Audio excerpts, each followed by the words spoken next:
Isso. São os 6 e pouco de aposentadoria, mais os 20 que a minha mulher recebia, que passou para 30, mas ela não recebeu nem o de 30 porque morreu antes. Uhum.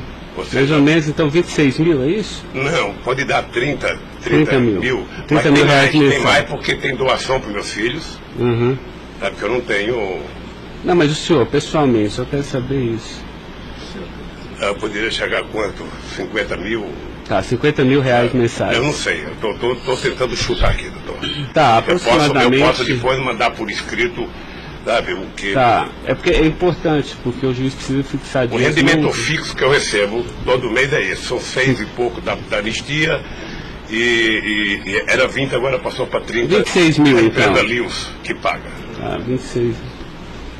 26 mil reais.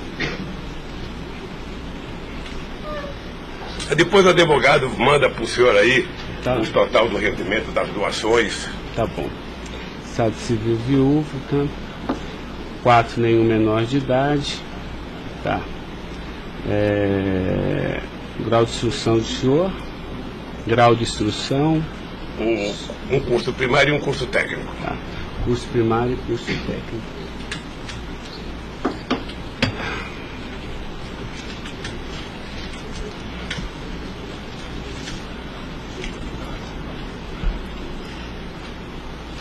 Me dê uma caneta aí, Caio, por favor.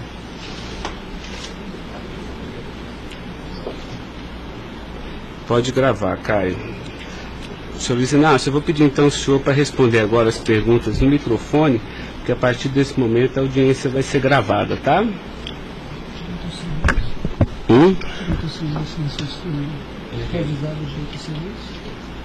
Eu vou avisar ele agora. Vou falar da acusação e vou avisar. Tá? Tá pronto, cara? Tá. Senhor Luiz Inácio, esse momento é o momento do seu interrogatório, tá? A lei lhe garante o benefício de ficar em silêncio em todas as perguntas que eu lhe fizer, as perguntas feitas pelo membro do Ministério Público, pela defesa dos denunciados, inclusive até pela sua própria defesa, tá? Existem 2 denúncias aqui nessa ação penal, envolvendo Delcídio do Amaral Gomes, André Santos Esteves, Edson de Siqueira Ribeiro Filho, Diogo Ferreira Rodrigues, Luiz Inácio Lula da Silva, o senhor, José Carlos Costa Bunlai e Maurício Barros Bunlai, tá? E em síntese, a denúncia fala da existência de uma organização criminosa, tá? Pelo menos do dia 1º de fevereiro de 2015 até 20 de novembro de 2015. E a denúncia narra que todos esses denunciados teriam se esforçado para evitar ou para menos modular e conseguiram retardar a celebração de um acordo de colaboração premiada entre o Ministério Público Federal e Nestor Severo, tá? Depois a denúncia narra que um crime de patrocínio infiel, tá? Cometido pelos denunciados também, e de exploração de prestígio, tá? Bom, o senhor tem conhecimento desses fatos, tá? Né? Eu lhe pergunto, esses fatos que são descritos na denúncia são verdadeiros, falsos? Eu queria que o senhor fizesse uma explanação cronológica do que aconteceu envolvendo a sua pessoa. Os dados são falsos. Eu queria aproveitar a oportunidade, doutor Ricardo, para dizer ao senhor que eu faço política desde os 23 anos de idade. Comecei em 1968 pelo movimento sindical. Depois fizemos as greves mais importantes desse país, depois do regime militar. Depois resolvemos que o sindicato já era muito limitado para a luta democrática desse país, resolvemos criar um partido político. Participei da criação do mais importante partido político de esquerda da América Latina, partido que fez a maior política de inclusão social na história desse país, partido que fez a maior política de combate à corrupção na história desse país. Se nós analisarmos o que aconteceu de 2003 até dezembro de 2014, a gente vai perceber que o Ministério Público, a Polícia Federal, a Controladoria Geral da República nunca tiveram, e a Controladoria nunca tiveram tanto apoio e tantas mudanças legislativas para melhorar a eficácia do combate à corrupção como nós fizemos. E há mais ou menos 3 anos, doutor, eu tenho sido vítima de eu diria quase que de um massacre. Ou seja, eu acho que todos aqui têm dimensão do que é um cidadão que foi presidente da República, que foi considerado o mais importante presidente da história desse país, que saiu com 87% de aprovação de bom e ordem, que fez com que o Brasil fosse respeitado no mundo inteiro e virasse protagonista internacional. De repente é pego de surpresa por manchetes de jornais, por notícias na televisão, todo dia, todo santo dia, no café da manhã, no almoço e na janta, alguém insinuando, tal empresário vai prestar uma delação e vai acusar o Lula. Tal deputado vai prestar uma delação e vai acusar o Lula. Agora vão prender fulano, agora vão pegar o Lula. Agora vão pegar fulano e vai prender o Lula. Prenderam o Odebrecht, vai delatar o Lula. Prenderam o Aoaete, vai delatar o Lula. Prenderam o Bunlai, vai delatar o Lula. Prenderam o Delfídio, vai delatar o Lula. Prenderam o Papa, vai delatar o Lula. Eu esperando pacientemente. Por isso eu estou muito, muito orgulhoso e prazeroso de estar aqui para poder, na frente de um juiz imparcial, contar a versão deste fato. Primeiro, me ofende profundamente a insinuação de que o PT é uma organização criminosa. Me ofende profundamente, porque é o mais importante partido criado nesse país, criado pelos trabalhadores, dirigido pelos trabalhadores, e que fez nesse país o que ninguém nunca fez. E combater a corrupção não é virtude, é uma obrigação moral e ética. E isso eu aprendi com uma mulher que nasceu e morreu analfabeta. Segundo, esse partido conseguiu fazer com que as instituições fossem fortalecidas. O Ministério Público tinha um apelido de engavetador. No meu governo, pela minha vocação sindical, eu fazia questão de fortalecer a corporação e indicar o representado pela instituição. A Polícia Federal, quantos processos eram engavetados, quantas pastas sumiram nesse país. No meu governo, a Polícia Federal tinha que fiscalizar, tinha que investigar, teve dinheiro para investimento em inteligência e os delegados sabem como é que eles foram valorizados. E eu dizia, só tem um jeito de ninguém ser pego nesse país, é ser honesto, é não fazer nada errado. Pois bem, a Controladoria Geral da República não existia. Era uma peça de ficção quando eu cheguei no governo. Eu coloquei primeiro o ministro Valdir Pires, ex-governador da Bahia, depois eu coloquei um juiz, o nosso amigo Jorge Age, que quem conhece sabe que não brinca em serviço. E ele sabe que a ordem que ele recebeu é o seguinte, olha, tem que controlar e tem que fazer com que as pessoas saibam que honestidade não é mérito, é obrigação. Pois bem, e agora eu estou nessa... Só sabe o que é levantar todo dia, sabe, achando que a imprensa está na porta de casa porque eu vou ser preso?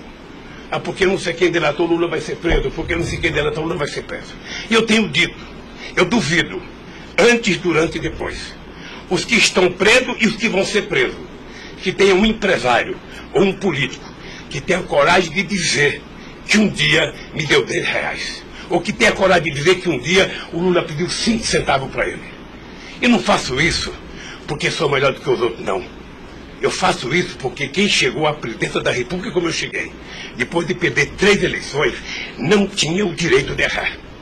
Fiquei 8 anos no meu mandato, doutor, 8 anos, sem ir num jantar, sem ir num aniversário, sem ir num casamento, exatamente para não dar pretexto de aparecer aqueles que vão tomar uma champanhe e vêm pedir um favor.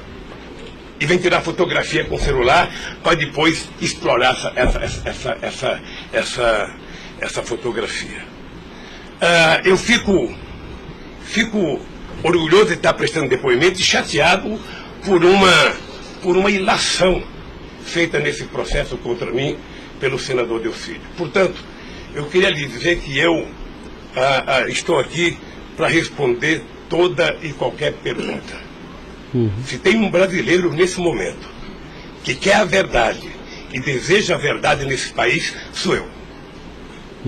Portanto, estou à inteira disposição para responder tudo e a todos do jeito que vocês perguntarem. Tá, adentrando então na peça acusatória, senhor Luiz Inácio, A denúncia narra aqui 7 fatos. Diz aqui que no dia 8/4/2015, o senhor reuniu-se com o Delcídio Amaral no Instituto Lula, em São Paulo, e o senhor teria exortado a Delcídio a adoção de medidas para a compra do silêncio de Nestor Severo, de forma a que o Nestor, não celebrasse o acordo de colaboração premiada com o Ministério Público Federal. Vamos por fatos, que eu acho que fica mais fácil, a gente faz o encadeamento temporal aqui da denúncia. Esse fato existiu, Delcídio foi lá, pediu para o senhor, o senhor teria pedido a ele para que ele intervisse e pudesse pelo menos ocultar fatos que pudesse relacionar o senhor José Carlos Bunlai, e ele diz mais, diz até que o senhor também teria pedido a ele, porque o senhor também teria envolvimento aqui com negócios escusos na Petrobras. Doutor, só tem um brasileiro que poderia ter medo de um depoimento do Severo, pela relação que tinha com ele, que é o Delcídio. Eu não tinha relação com o Severo. Portanto, eu não tive nenhuma preocupação com o depoimento de nenhum empresário, de nenhum diretor da Petrobras, porque não tem essa relação com eles. Portanto, o Delcídio contou uma inverdade nesse processo. Mas essa reunião existiu? Deve ter tido muitas reuniões com o Delcídio. Ele era senador da República, era líder do governo, nós conversamos muitas vezes em São Paulo e em Brasília. E com outros deputados. Lá no Instituto Lula? Várias vezes o Delcídio esteve lá. Várias vezes. Ok. Eu iria perguntar por fatos aqui, mas assim, pelo que o senhor está falando, senhor, ele esteve lá, o senhor admite que conversou com ele, mas não houve essa conversa para adoção de medidas, o senhor teria pedido para ele, porque o senhor, José Carlos Bunlai é amigo do senhor. Doutor Ricardo, deixa eu dizer uma coisa.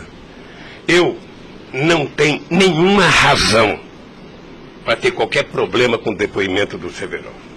Mas nenhuma razão. Não o conheço, não tive convivência com ele. Portanto, o depoimento do Severo era um problema para o Delcídio e não para mim, que teve uma convivência com ele ainda no governo anterior, antes do meu governo, quando foi diretor de óleo e gás da Petrobras. Não foi comigo. Tá, não surgiu essa conversa, então. Não surgiu, não se tocou. Se o senhor falar da Lava Jato? Doutor, da Lava Jato, hoje no Brasil, a gente fala no café, no almoço, na janta e ainda depois da novela. Mas não porque só passa isso na televisão. Mas não se tocou no nome do Severo. Não tocou, não. E muito menos no nome do Bunlai. Sabe, de que foi pedido coisa para o Bunlai?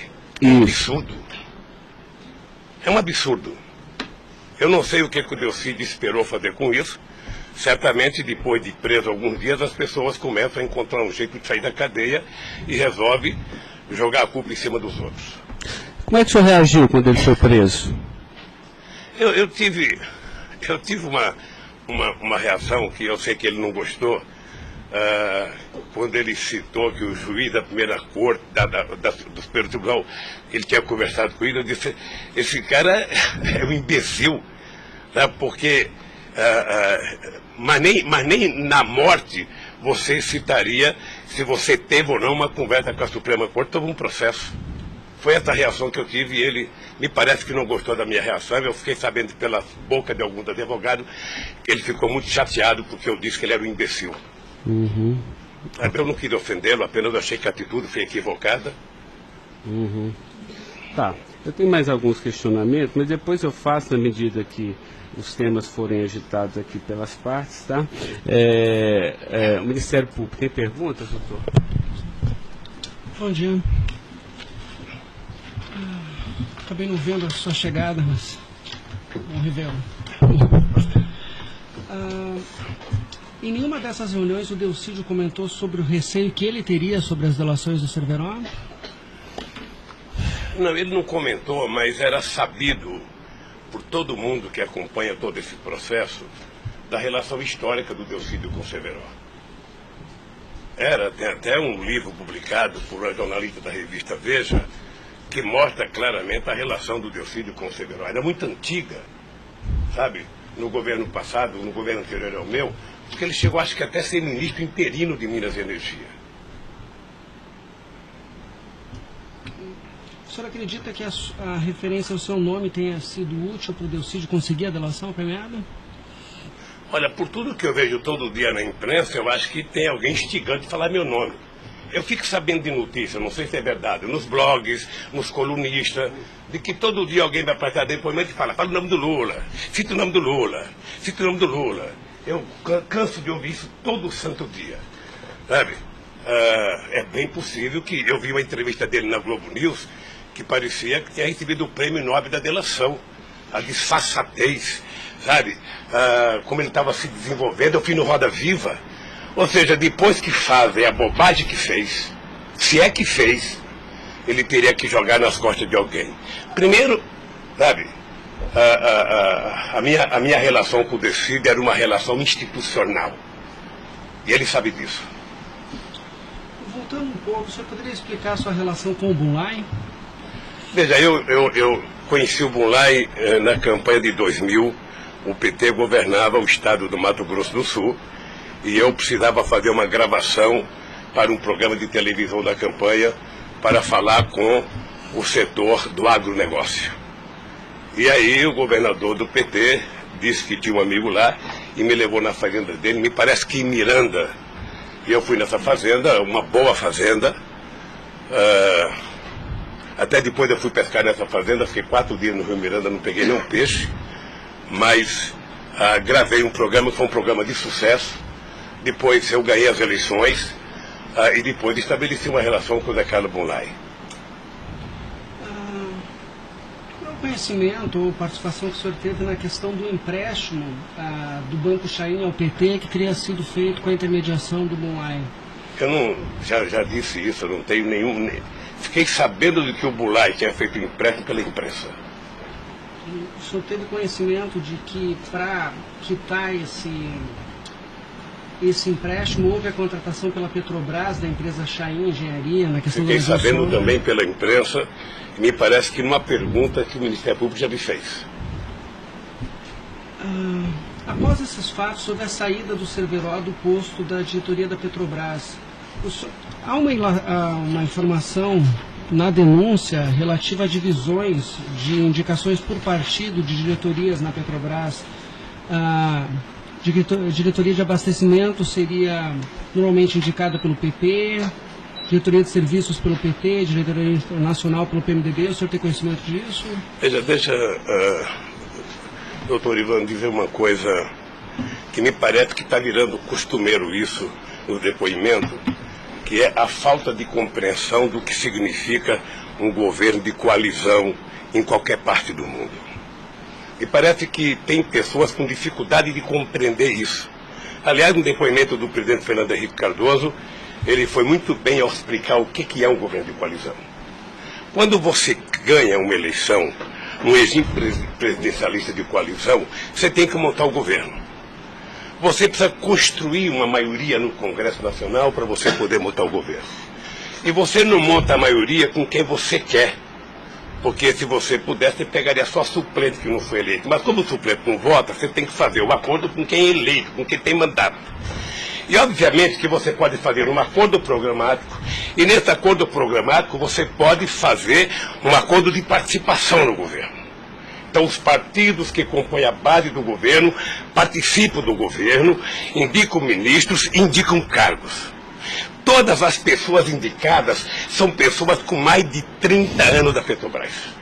Eu já disse no depoimento, sabe, que vocês vão ter que ouvir muita gente, o Conselho Fiscal da Petrobras, o Conselho de Administração da Petrobras, sabe, para saber se havia denúncia de corrupção, porque quando nós indicamos as pessoas e quando os partidos indicam, ou seja, se aparecer alguma denúncia de corrupção e aparecer no GSI, essa pessoa não é indicada.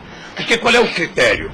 O partido tem um ministro, o partido tem uma bancada. Essa bancada conversa com o ministro. Se indicar um nome qualquer, esse nome vai para a Casa Civil, da Casa Civil passa para o GSI, que é o Gabinete Institucional, faz um levantamento, eu não sei aonde, sabe? E se não tiver nenhuma denúncia, essa pessoa é mandada para o Conselho de Administração e o Conselho de Administração indica.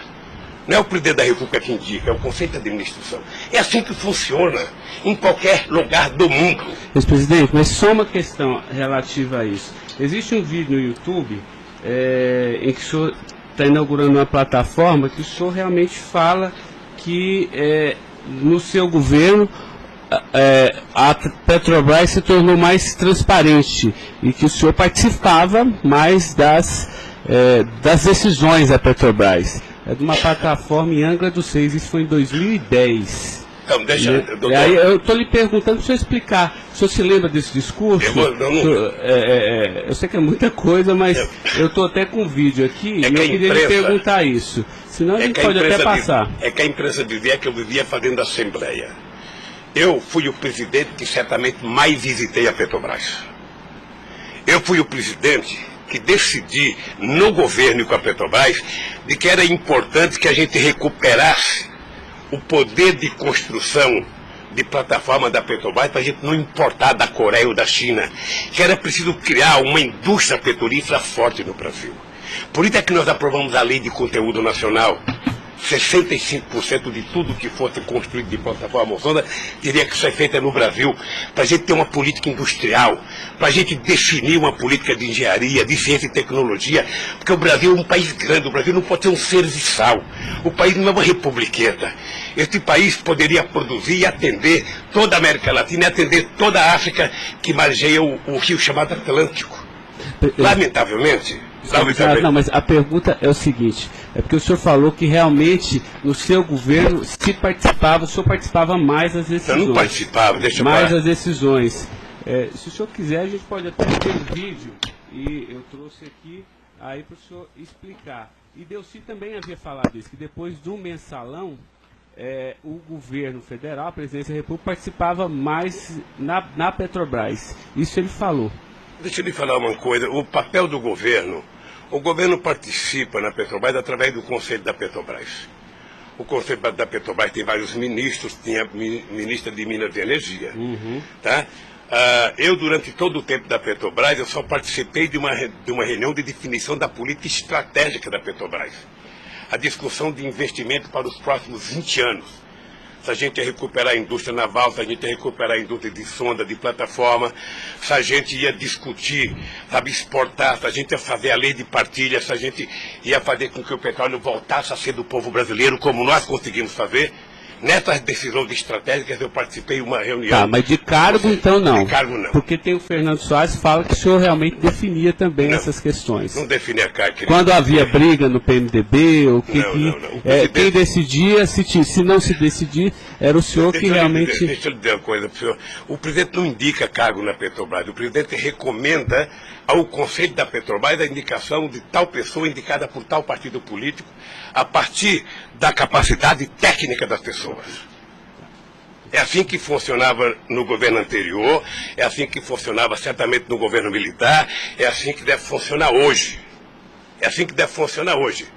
Porque a Petrobras é uma empresa de engenharia muito poderosa e você não pode ficar colocando gente que não tem expertise para fazer determinadas coisas. Tá. Mas a expressão foi essa aqui, eu anotei. A gente sabe o que acontece lá dentro. O que o senhor quer rever o discurso? Eu não preciso rever, não. Tá. Assim, porque isso me chamou a atenção. A gente sabe, quer dizer, antigamente era uma caixa preta, foi esse o contexto. E agora a gente sabe o que acontece lá dentro. Quais foram os mecanismos que o senhor tomou, então, para que a Petrobras realmente ficasse mais transparente? A fazer com que o Conselho acompanhasse mais as decisões. Porque como a Petrobras é muito grande, entre uma decisão do Conselho da Petrobras, uma aprovação da diretoria e os acontecimentos nas engenharias da Petrobras, são milhares de pessoas que participam daquilo. É por isso que um dia um presidente chegou a falar que ele é uma caixa preta que ninguém sabe. Então vamos tentar saber, sabe? Fazendo com que as coisas funcionem mais democraticamente. Por exemplo, quando nós descobrimos o pré-sal, nós tivemos uma decisão estratégica do que fazer com o petróleo. O petróleo não é das empresas estrangeiras que vêm aqui comprar gás e óleo, não. O petróleo é nosso. Então eles vão ter que pagar para o governo. É por isso que nós aprovamos 75% do ROT para a educação. É por isso que nós aprovamos a partilha, que é o que incomodou muita gente no mundo, o que incomodou as grandes petroleiras. É esse país que tinha complexo de vira-lata, virar dono do seu nariz. Ok. Eu sei que isso incomodou muita gente. Incomodou muita gente no mundo inteiro. Sabe, e agora estão tentando desmontar. Porque um país que não se respeita, um país que não tem soberania, um país que não tem empresas de porte extraordinário como a Petrobras e vende tudo, sabe, sinceramente, não é um país. Ok. Doutor Ivan, só porque o senhor tocou no tema, eu quis aproveitar, tá? Mas pode continuar, pode prosseguir. A pergunta é relativa à diretoria internacional, que ela foi ocupada pelo Cerveró e depois pelo Zelada. Ambos foram indicações do PMDB ou o Cerveró foi indicação do PT e o Zelada... Não, eu já tive a oportunidade de dizer isso. Isso foi indicação do PMDB. Ambos? Não sei se de todo o PMDB ou da bancada do PMDB de Minas Gerais, que foi indicado o Zelada para diretor internacional da Petrobras. O critério é o mesmo. O Zelada foi indicado, passa na Casa Civil, passa no GSI e é mandado ao Conselho da Petrobras, que decide. Não, perfeito. Mas e o Cerveró? Ele tinha sido indicado anteriormente pelo PT ou Pelo PMDB. Pelo PMDB Pelo também. PMDB. Eu acho, eu falo quase com certeza absoluta pelo PMDB. É o que diz a... Eu falo quase que com certeza absoluta. A pergunta é o seguinte, com a troca pelo Zelada, a saída do Cerveró desse posto de diretoria, ele acabou sendo indicado para a BR Distribuidora. No próprio depoimento do Cerveró, ele afirma que isso teria sido como um reconhecimento pelo papel que ele prestou no auxílio da contratação da Chain pela Petrobras, na questão do navio sonda. Me parece que ele não diz isso exatamente. Me parece que ele utiliza a palavra acha que foi isso. É diferente de dizer que ele disse. Ou seja, ele acha que foi isso. Deixa eu lhe falar uma coisa. Eu não conheço o Cerveró. Conheço agora que ele ficou famoso. Tá? Quando eu vi o Cerveró, eu vi a en passant em reuniões coletivas. Portanto, eu não tinha nenhum interesse de tirá-lo e nenhum interesse de colocá-lo. Nenhum interesse. Para mim, se uma força política que compunha o governo indicasse ele ou outra pessoa e tecnicamente ele fosse reconhecido pelo conselho da empresa que o indicou, para mim estava perfeito. E veja, durante todo esse período não houve uma única denúncia contra nenhum deles. A denúncia começou a acontecer porque o juiz Moro começou a fazer escuta durante 8 anos num bandido chamado Rousseff, e aí então, em 8 anos dá para pegar alguma coisa. Pegou esse negócio. O senhor tem conhecimento de quem teria feito a indicação do nome do Cerveró para a BR Distribuidora? Se foi algum partido? Eu não sei se foi um partido ou se foi através do Zé Eduardo Dutra, que devia ter relação com o Cerveró, porque ele tinha sido presidente da Petrobras. Ele deixou de ser presidente da Petrobras e foi ser presidente da BR. E ele pode ter chamado o Cerveró, ou o mesmo partido que tinha indicado o Cerveró e depois tirou o Cerveró pode ter pedido para ele ir para lá. Eu suponho que seja isso. Ok. O senhor conversava com certa frequência com o Bulay por telefone, dentro dessa relação de amizade? Não era meu amigo. Conversava com ele. Com que frequência o senhor... Não sei, querido. Sabe, ultimamente o Bulay andava com doença nos olhos, achando que ia ficar cego, estava passando muito tempo em Miami para se tratar, depois estava se tratando de um câncer. Sabe, eu sei que ele não andava bem nos últimos tempos, com problema de doença. Porque a denúncia cita algumas ligações de um telefone que pertenceria ao Instituto Lula. O senhor utilizava esse telefone do Instituto Lula para conversar com o Bulay também, ou normalmente só o mas seu qual celular? É o crime do Bulay ligar para mim? Não, eu estou tentando esclarecer os fatos, presidente. Eu ligava, eu conversava com o Bulay, tinha um profundo respeito pelo Bulay, um profundo respeito. O Bulay sabe perfeitamente bem que a relação que ele tinha comigo não permitia que discutisse qualquer negócio, porque eu não levo para casa ninguém para discutir negócio. O negócio eu discutia no palácio. Mas o senhor sabe se ele utilizava o nome do senhor? Porque o Salim Chain e o Fernando Chain confirmam que José Carlos Mulay disse que Luiz Inácio Lula da Silva interveio na contratação da Chain pela Petrobras. Está descrito na peça do Ministério Público. Doutor, se o senhor soubesse quanta gente usa o meu nome em vão, de vez em quando eu fico pensando para as pessoas lerem a Bíblia para não usar tanto meu nome, não. Tem gente que faz campanha financeira em meu nome, tem gente que é candidato em meu nome, tem gente que faz panfleto dizendo que eu estou apoiando, tem gente que coloca a fotografia minha dizendo que eu estou apoiando ele, sabe? Não tem como fazer isso. Se alguém falou, sabe? Se alguém falou, somente o Zé Carlos Bunlai pode provar isso, ou o Chaí na frente dele.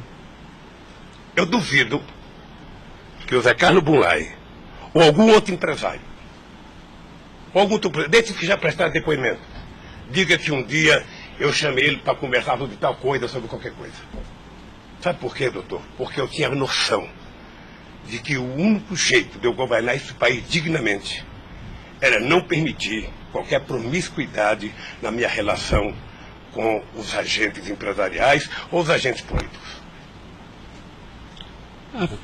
A afirmação seria que o senhor estaria abençoando o negócio da Chaim pela Petrobras. O senhor não... Nem abençoando, nem amaldiçoando, porque eu não sabia. Sem mais perguntas, excelência.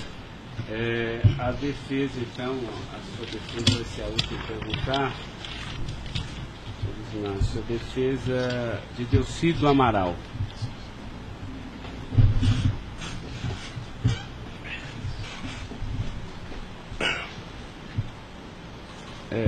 Doutor, alguém vai ter que sair para ele perguntar, tá?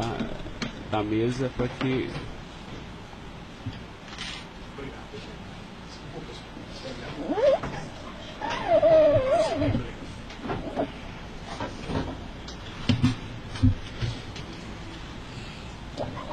Bom dia. Bom dia.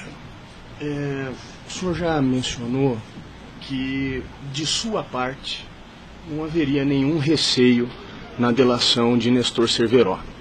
A indagação que eu faço é se, da parte de Bunlai, seu amigo, se ele lhe confidenciou algum receio da delação do Cerveró. Nunca. Nunca. Nunca. Ele mencionou se conhecia o Cerveró? Quem, o Bunlai? O Bunlai. Não, nunca falou comigo do Cerveró. Nunca? Nunca falou comigo do Cerveró. Nem tampouco o senhor soube se ele... Quem falava comigo do Cerveró era o Delcídio. Uhum. Que era amigo do Cerveró. Amigo do filho do Cerveró. Perfeito. O senhor tem conhecimento se a delação do Nestor Cerveró foi utilizada como um dos fundamentos para a condenação do senhor Bunlai? Não tenho. Não tem conhecimento. Não tenho. Tá certo.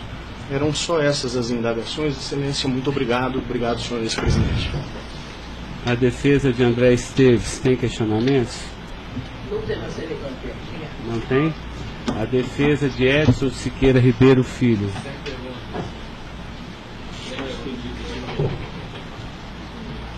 A defesa de Diogo Ferreira Rodrigues. A defesa de José Carlos Bunlai. Tem algumas perguntas. Pode fazer. Bom dia, presidente. Presidente, o senhor disse que a sua relação com o senador Delcídio era institucional. Mas o senhor sabe qual era a relação do senador Delcídio com o José Carlos Bunlai? Eles tinham alguma amizade? Eles tinham alguma proximidade? Veja, a impressão que eu tenho era que era muito pequena a relação dos dois. E parece que o José Carlos Bunlai não tinha muita relação com o Delcídio.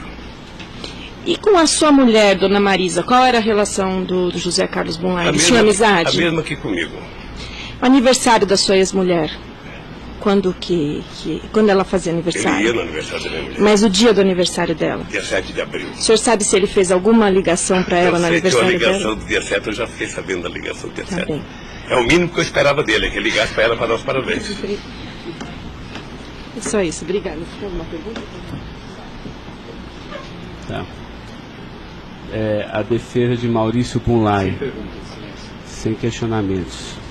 A defesa de Luiz Inácio Lula da Silva. Tá. Só mais uma questão, Luiz Inácio. A denúncia sempre fala do Instituto Lula. Eu queria que o senhor falasse um pouquinho a finalidade do Instituto Lula. Eu tirei pelo site a missão. Me parece que o senhor desenvolve projetos na África também, né, com finalidade de erradicação da extrema pobreza, da fome, acesso à educação, promoção da igualdade, mas também é um local que o senhor também chama as pessoas para discutir política. Delcídio falou que o senhor o convidou para ir lá quando ele era líder do governo. Explique para mim o Instituto Lula. Ricardo, Eu não sei se você sabe, a Receita Federal fez uma devassa no Instituto para saber se ele está cumprindo com a sua obrigação institucional. Veja, eu quando deixei a presidência da República, eu falo isso apenas com o objetivo de explicar. Muita gente pode achar que eu sou arrogante, eu sou petulante. O doutor Ivan, no primeiro depoimento, eu disse isso para ele. Mas ou seja, crime, viu? quando eu deixei a presidência da República, por conta do povo brasileiro, eu tinha sido presidente, quase que o presidente mais importante do mundo nos 10 primeiros anos do século XXI. Esse país virou protagonista internacional. Esse país passou a participar do G8, coisa que nunca participava. Esse país ajudou a construir o G20. Esse país participava do BRICS com muita importância. Esse país participava do IBAS entre Brasil, África do Sul e Índia. Esse Brasil criou a Unasul, criou a CELAC, onde pela primeira vez a gente fazia uma reunião da América Latina sem participação dos Estados americanos. Esse país não deixou a ALCA entrar aqui. Esse país construiu o Conselho Nacional de Defesa para se contrapor à 4ª Frota Americana, depois que nós conseguimos o pré-sal, que eles reinauguraram a 4ª Frota. Nós criamos o Conselho de Defesa. Então, nós fizemos a maior política de inclusão social da história desse país. 36 milhões de pessoas saíram da extrema pobreza e 40 milhões ascenderam à classe média. Isso é uma Argentina, isso é uma Colômbia. A bancarização do povo pobre foi com 70 milhões de pessoas entraram no sistema financeiro. É uma Colômbia e uma Argentina junto. Tudo isso em 12 anos. Olha, eu saí da presidência e eu queria fazer com que a América Latina e a África adotassem as políticas públicas que nós adotamos no Brasil. O programa Luz para Todos. O programa PA, que era a compra de alimento para o pequeno produtor. O Minha Casa Minha Vida. O Bolsa Família. O aumento do salário mínimo. Durante 12 anos, todos os funcionários públicos tiveram aumento nesse país. Houve reajuste de carreira, houve aumento do salário mínimo. Aumentamos as exportações, aumentamos o mercado interno, numa demonstração de que o pobre não era problema. O pobre era a solução. Então, eu gostava de ir para a África para dizer para os presidentes. Uma vez até fiquei com medo de Angola. Porque eu, depois da minha palestra, eu me dei conta da quantidade de general que tinha lá dentro. E eu falei o seguinte, é preciso diminuir o dinheiro das Forças Armadas e colocar dinheiro para os pobres. Porque o pobre não entra no orçamento. O Poder Judiciário entra, porque tem poder de pressão. Os sindicatos organizados entram. Sabe? Todo mundo entra, o pobre não entra. O pobre está lá desgraçado, abandonado, ninguém olha por ele.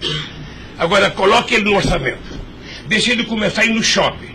Deixa ele começar a comprar carne, comprar iogurte, comprar meia, comprar sapato. Nesse país ficava incomodado porque pobre comprava dentadura com o dinheiro que a gente dava do Bolsa Família. E eu queria ensinar isso. Eu queria ensinar as pessoas a compreenderem que o pobre no Brasil e no mundo seria a solução se a gente desse a ele o mínimo necessário. Foi por isso que eu não quis criar uma ONG. Criei um instituto para poder viajar o mundo tentando mostrar o exemplo do que esse país fez em tão pouco tempo. Mas o que Delcídio, porque ele disse aqui que algumas vezes o senhor chamou ele lá. Em que ele se encaixa aí? É que eu não sabia, doutor. Porque assim, realmente, eu entendi, a política está de acordo com o estatuto aqui do Instituto Lula, mas assim, por que o senhor chamou ele lá? Ele falou assim, muitas vezes o presidente Lula, e de vez em quando eu ia com cortesia também. Deixa eu lhe falar, ele foi muitas vezes conversar comigo, ele era líder do governo. Como outros senadores foram conversar comigo.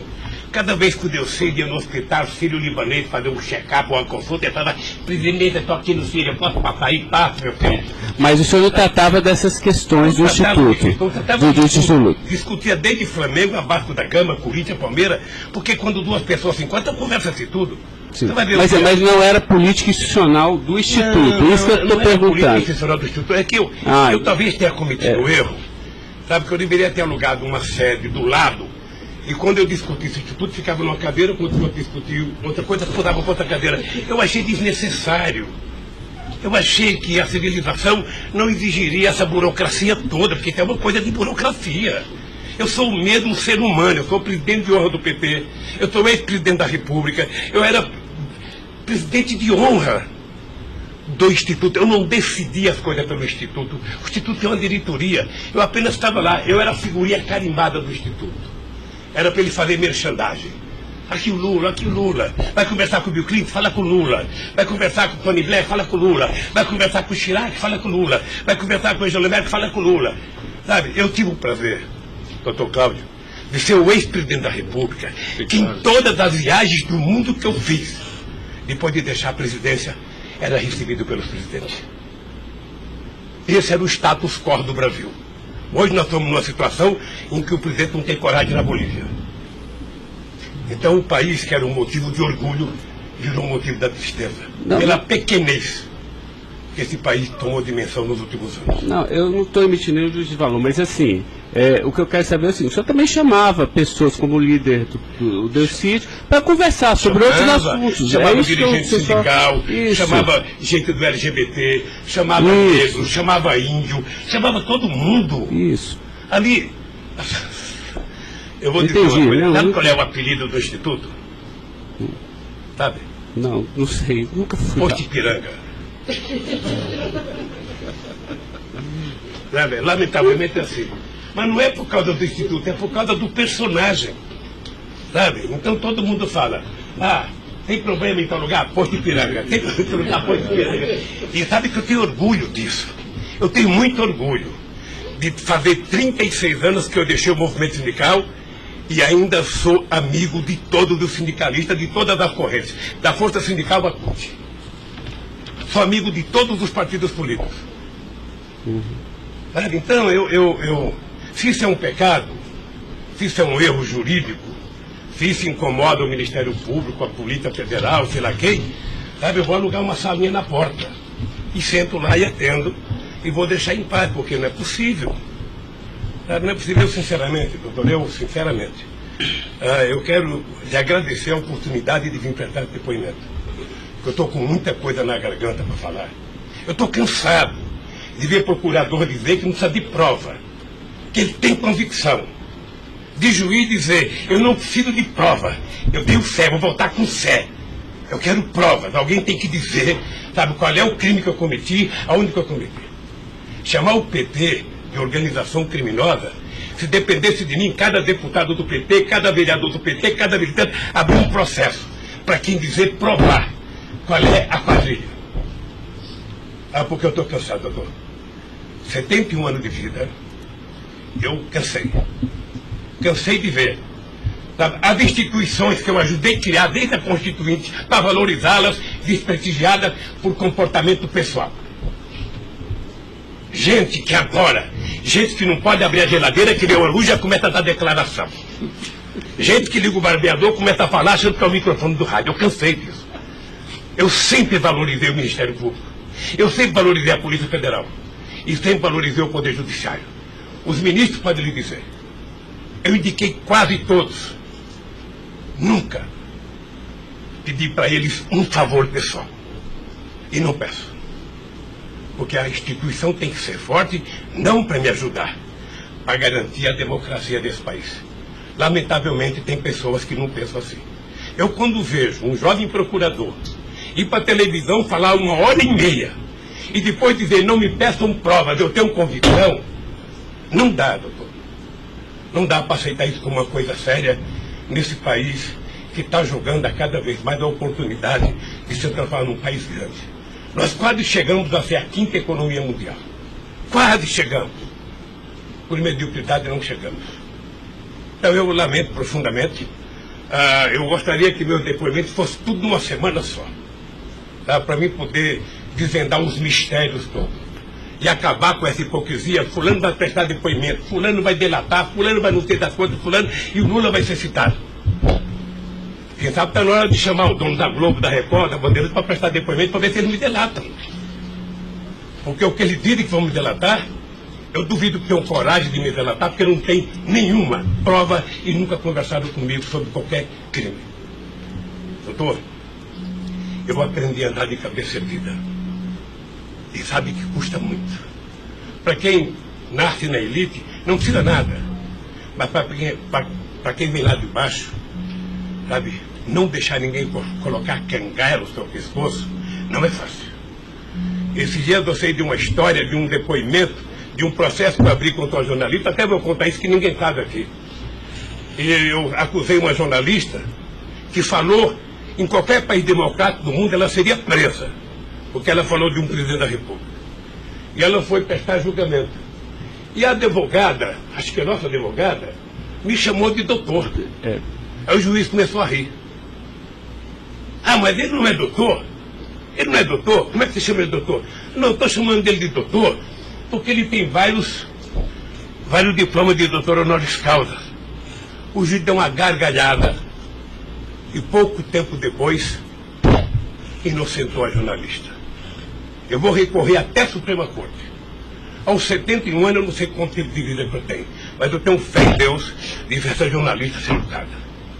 Porque, em nome da liberdade de imprensa, ninguém pode avacalhar a vida dos outros. Ninguém pode. E o que eu estou vendo nesse processo? Tem gente que acha que eu sou contra a Lava Jato.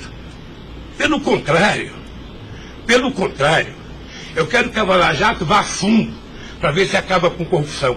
O que eu sou contra é tentar criminalizar a pessoa pela imprensa e não pelos autos do processo. O que eu sou contra é execrar, é condenar.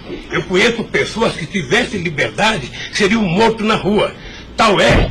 Sabe quantas horas eu tenho de notícias negativas contra mim no Jornal Nacional em 8 meses, 16 horas?